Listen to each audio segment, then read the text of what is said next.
Good morning, cats and kittens, pups and pooches. It's Susie Q96 with an early morning collaboration of the Deadbeat Club. No bells, no whistles, because I'm doing this one from my phone. So we don't have the sound effects. We don't have Mikey Likes It. We just got the phone and M3. I don't even think anybody's up, but I got a funny story that's funny but ironic, and so I wanted to share it because it's pretty weird. But before I do that, this is going to be a short show because my car is semi running and I'm going to try to putt putt over to. Good morning, Doug. Over to the local farmer's market and try and sell some jewelry today. Since the temperature's not supposed to get past 76 rather than the usual scorching 96. The only time I don't like that number. So, anyway, I had an interesting experience yesterday that I wanted to share with the Deadbeat Club because I'm almost 70 years old and I have never heard of this in my entire working career. And I first started working when I was 12. So, we're going to talk about what happened on my trip yesterday to Roanoke to the doctor. Good morning, Team Clam Bake. So, when I go on these long adventures to doctors that are 150 miles or so away, I do not drive to those. For one thing, my car is not in condition to do that. And I never know what's going to happen at one of these things. So I take a medical transport uh, on these adventures. And I got a lovely driver yesterday, very sweet lady. I've never ridden with her before, but she was a very good driver and very jovial. And we had a great time on the way up.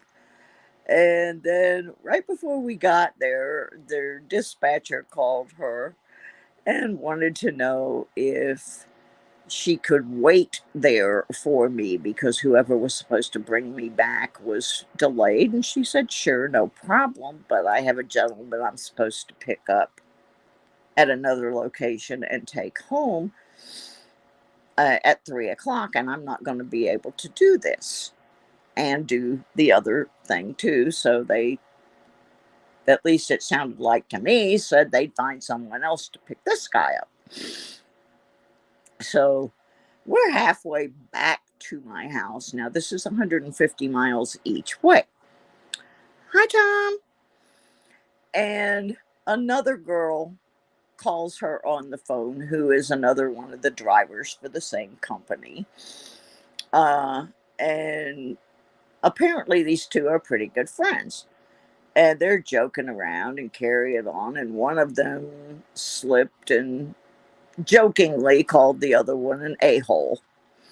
And they're laughing about it. I'm sitting there and I'm laughing. I didn't see anything exceptionally out of the ordinary. It's just two coworkers joking around. And so they finish their conversation. They decide who's going to pick this other gentleman up. And we're putting on down the road. Her phone rings again. And it's the dispatcher. And apparently, the client who was in the other lady's car called the company and complained about them using the word a-hole. And the dispatcher informed my driver that she was going to be written up. Now, this is where it gets funny. My driver says, well, what am I being written up for? I call so and so a hole all the time, and she calls me the B word. They just joke around that way. So she says, so what am I being written up for? Now, I got to tell you, folks, I want you to think long and hard on this one. In your entire employment career, have you ever heard of being written up on a hurt feelings report?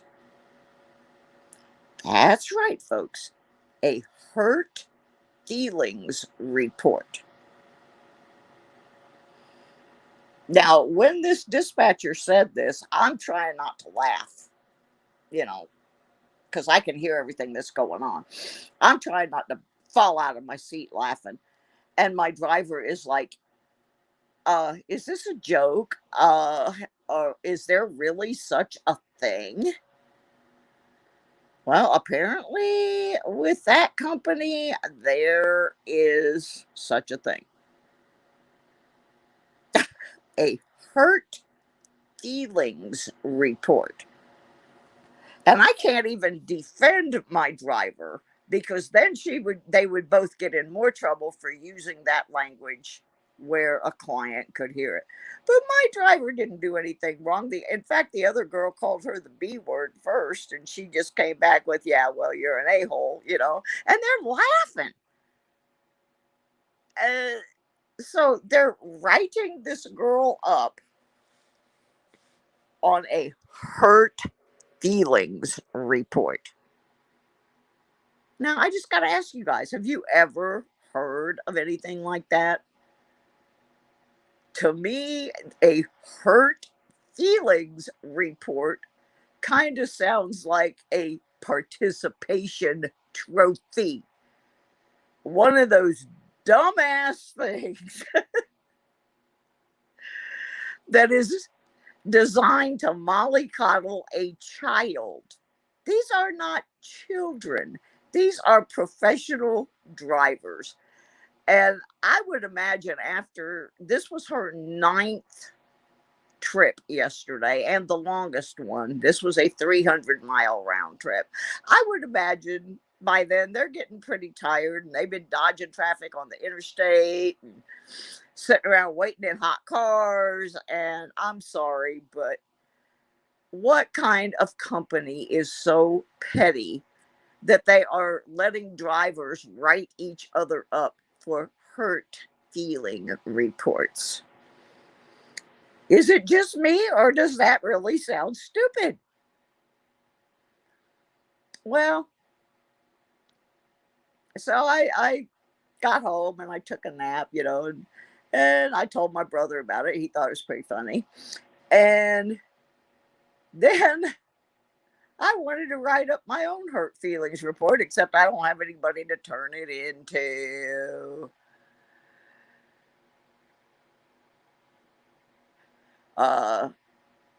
Because last night I got my feelings hurt.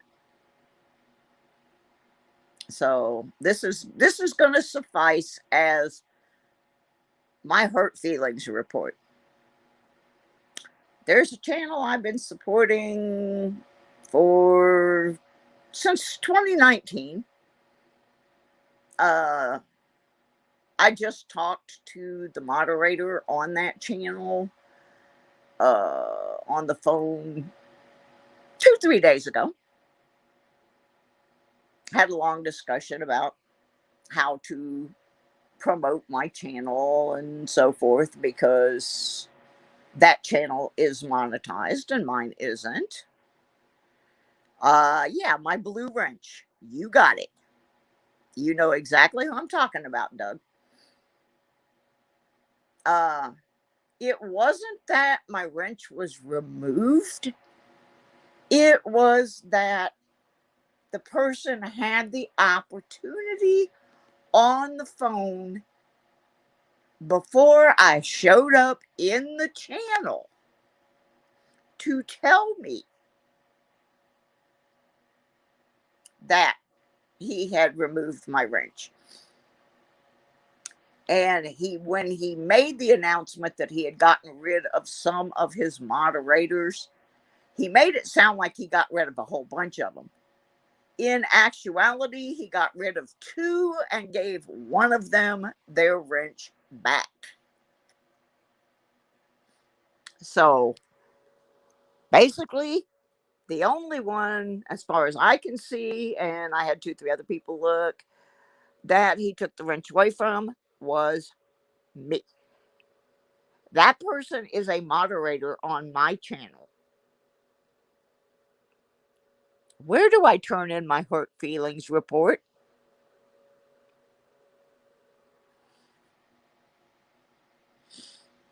Who do I turn that into? If apparently there is such a thing out in the world as a hurt feelings report. So where do I turn mine in for that one? Uh, Suffice it to say, I'm still trying to get that knife out of my back. And I want to know where to turn in my report. I just don't think that was the way to do that. I never think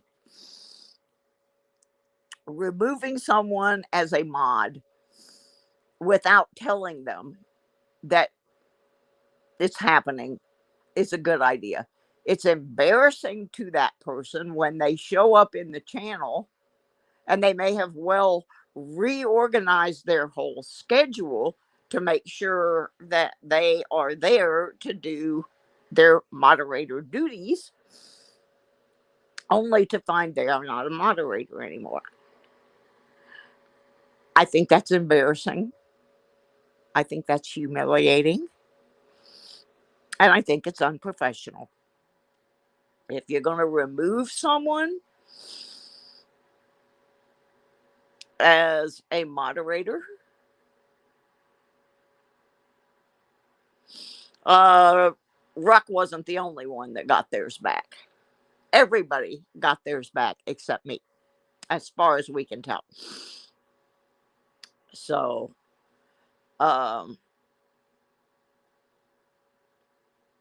my policy has always been, uh, when it comes to moderators, I tell people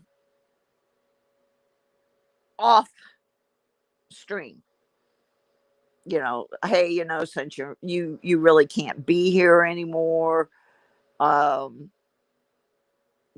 I'm gonna weed out some moderators, and you haven't been here for a year, so if you decide you want to come back, you can come back.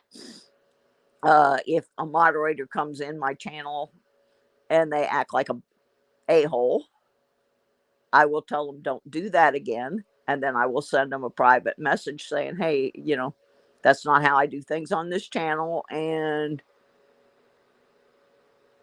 you offended a whole bunch of people, so I'm gonna have to remove you as a moderator. So when you come back in the stream, you're not a moderator anymore.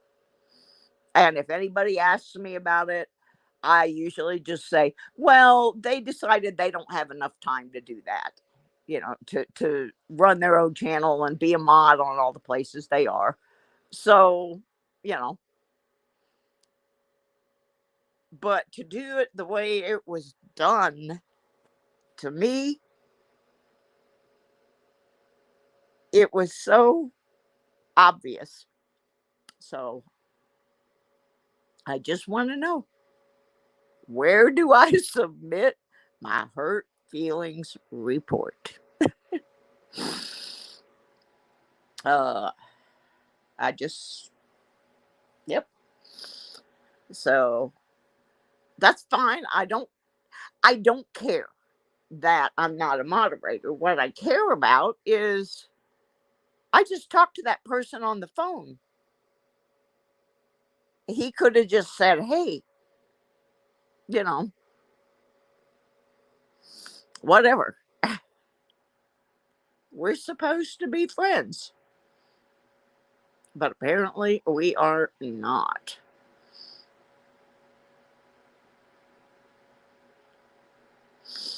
Yeah, I thought about doing that team clam bake. I see a lot of people doing that. And the only reason I have not gone that way is uh because I had a real bad problem with some trolls, and I have to. And I got an influx of new people into my channel through a couple of channels that I just started participating in. And so I got to make sure who is who, who's legit, and who's just in there wanting to file their own personal hurt feelings report. Um, so I don't know how to handle that situation. Uh, I'm gonna study on it, but it it was I was embarrassed because people that have been on my channel for a long time and people that have been on that channel for a long time know how far we go back. And I felt very singled out. So even though it may hurt my channel in certain ways, I'm not going to be doing anything for that channel anymore. I feel like I am owed an apology for how that was handled. It was handled like little high school kids do when they tell you you can't sit at our lunch table anymore because so and so thinks you're fat. You know, I mean, I'm too old to play these little click games. You know, I'm almost 70 years old. Been there, done that. Not gonna do it. Ooh, that's a good one. Sound bite I should find. They're not gonna do it. Sound bite. But anyway, that's fine. I That will give me more time to focus on other things instead of on that channel. And to that end, today I am headed out to our local farmers market to try to sell some jewelry.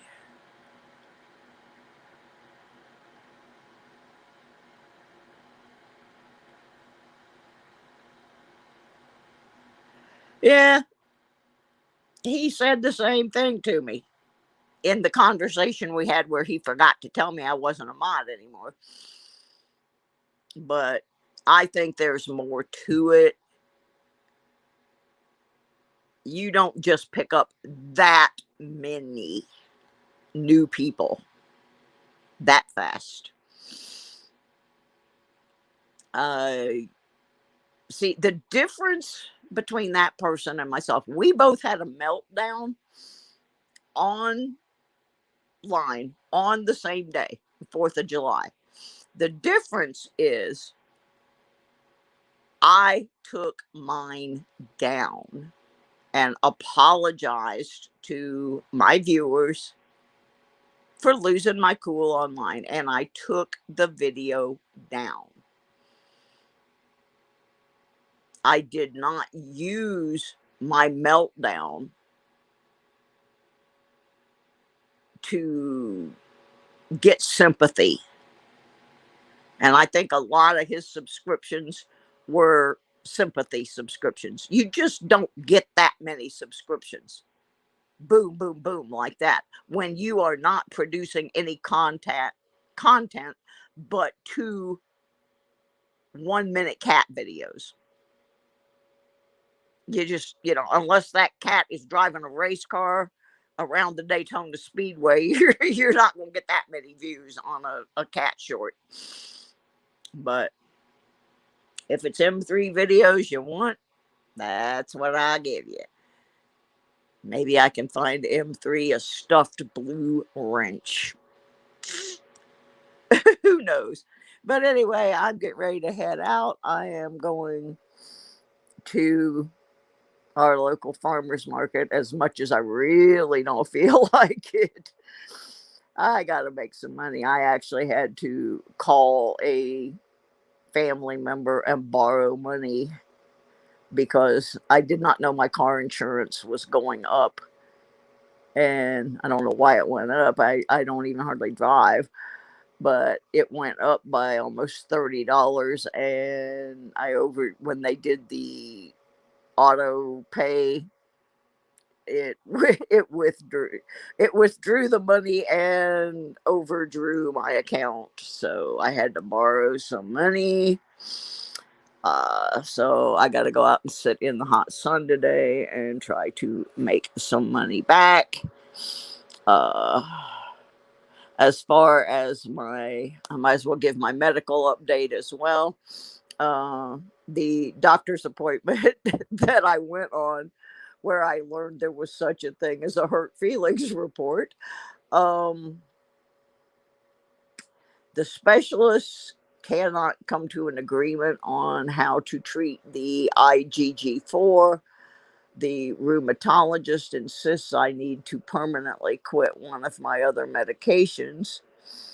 And my uh, ophthalmology specialist, and my dermatologist all say no, that's not true. I would have to quit it temporarily, but not permanently. So, to that end, the question was, can I get a second opinion? Well, apparently, there's only one rheumatologist in the entire state of Virginia who even claims to know anything about IgG4. Uh, and my insurance won't pay for me to go out of state unless we can prove medical necessity. Haven't had coffee yet, folks. So the doctor I was at yesterday, who is the one who performed my brain biopsy, started looking around and found a rheumatologist back down at Duke University in North Carolina, where they have sent me before when they were trying to figure out what I had. And not only is there a rheumatologist there that claims a specialty in IgG4, but that one happens to be the head of the entire rheumatology department at Duke University. So our new battle is to get the insurance to pay for me to go see him for a second opinion. So now we're in hurry up and wait. Next week, I go get a PET scan. Okay, Team Clambake, y'all have a good time today. Ooh, in Vermont camping. That sounds like fun. So, anyway, next week I go get a PET scan so they can see if I have the disease in any other part of my body besides my eye socket and brain. And while I was there, they did a bunch of testing on my eyes. And apparently, my eyesight was better on this trip than it was on the last one. And the doctor wanted to know what I was doing different, if anything. And what I have been doing different is listening to these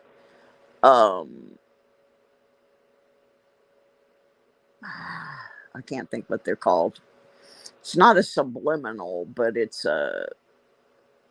a little video that just keeps your mind on positive thinking about healing.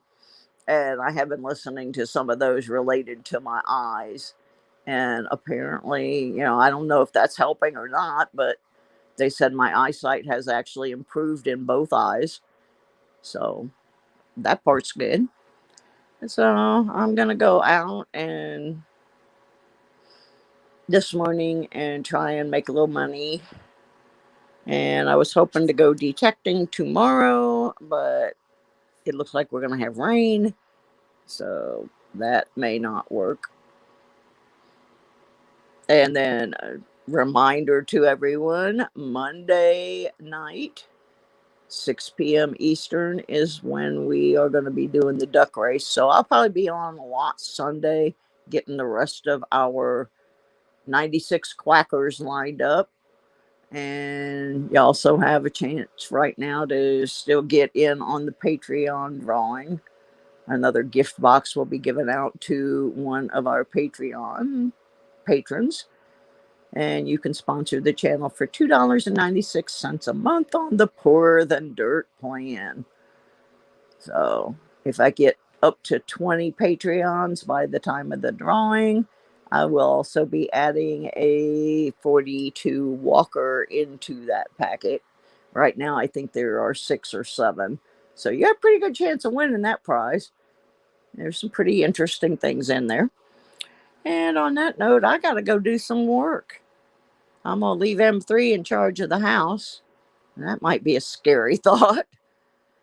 I'll probably come home and find a hurt feelings report tacked on my door because I left him without any supervision.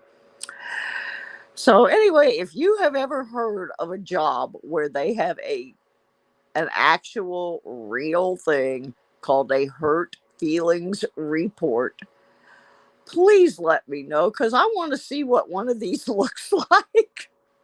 I felt so bad for my poor driver yesterday. I'm like, are you freaking kidding me? And on that note, I'm heading out to go see what they are selling at the farmer's market this year. I used to do this market for several years. In fact, my sister used to manage this market uh, about 3 years ago. And it's been through a couple of other people. So we're going to see how this one's doing. And oh, hi, Paula. I'm sorry, honey. I didn't even see you. My eyes aren't as good as they're telling me they are. All right, everybody. I will probably be back. I will probably be on later this afternoon when I get home from the market if I'm not too beat. We still have only done 3 rolls of our new penny box. So we got all kinds of stuff laying around here to do. Just running out of time to get her done. So M3 and I will see you all later. Have a great weekend. Bye.